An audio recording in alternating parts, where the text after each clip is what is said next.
بسم اللہ الرحمن الرحیم۔ حضرت عائشہ رضی اللہ تعالی عنہ کی روایت کا مفہوم ہے کہ نبی کریم صلی اللہ علیہ وسلم نے ارشاد فرمایا کہ حضرت جبرئیل مجھے برابر پڑوسیوں کے بارے میں وصیت کرتے رہے، یہاں تک کہ مجھے یہ گمان ہوا کہ پڑوسیوں کو وراثت میں حصہ دار بنا لیا جائے گا۔ یہ صحیح بخاری کی روایت ہے۔ پرامن اور پرسکون معاشرے کی تشکیل اسلام کی اولین ترجیحات میں شامل ہے۔ معاشرہ اس وقت پرسکون ہوتا ہے یا لوگ اس وقت اطمینان کی زندگی بسر کرتے ہیں جب دوسروں کے ساتھ تعلقات معمول کے مطابق اور خوشگوار ہوں۔ انسان کے جتنے ملنے جلنے والے ہیں اگر ان کے ساتھ تعلقات ناخوشگوار ہوں تو انسان کی زندگی ناہموار ہو جاتی ہے، معمول کے مطابق زندگی بسر کرنا ممکن نہیں رہتا۔ پڑوسی انسان کا وہ ملنے جلنے والا ہے جس سے ہر وقت واسطہ رہتا ہے۔ آدمی جب گھر میں آتا ہے اسے آرام کی ضرورت ہوتی ہے، اس وقت اگر پڑوسی کی جانب سے بدسلوکی ہو تو انسان کے لیے گھر میں آرام کرنا ممکن نہیں رہتا۔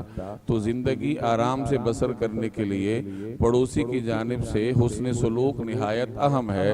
یہی وجہ ہے کہ نبی کریم صلی اللہ علیہ وسلم نے اپنے متعدد فرامین میں پڑوسیوں کے ساتھ اچھا سلوک کرنے کی ہدایت کی ہے۔ آج کی روایت بھی اسی باب سے ہے۔ چنانچہ روایت کا مفہوم ہے کہ جبرئیل مجھے پڑوسیوں کے ساتھ حسن سلوک کرنے کی تاکید برابر کرتے رہے، یہاں تک کہ مجھے یہ خوف ہوا کہ شاید پڑوسیوں کو بھی وراثت میں حصہ دار بنا لیا جائے گا۔ یعنی حضرت جبرئیل اتنی تاکید کے ساتھ پڑوسیوں کے ساتھ حسن سلوک کرنے کا تاکیدی حکم لے کر آتے رہے کہ رسول اللہ صلی اللہ علیہ وسلم کو یہ گمان گزرنے لگا کہ شاید پڑوسیوں کا حق اتنا ہی ہے جتنا کسی رشتہ دار کا ہو سکتا ہے اور ان کو بھی وراثت میں حصہ دیا جائے گا۔ تو بہرحال کوشش کرنی چاہیے کہ ہماری ذات سے پڑوسی کو کسی قسم کی تکلیف نہ ہو، بالخصوص نوجوان جو گلی کوچوں میں کرکٹ کھیلتے ہیں اور کھیلوں کا بندوبست کرتے ہیں رات کے وقت میں یا چھٹی کے اوقات میں، اس سے پوری گلی کا آرام اور سکون برباد ہو جاتا ہے۔ گھر میں مریض بھی ہو سکتا ہے جسے آرام چاہیے، تھکا ہوا کوئی شخص موجود ہوگا۔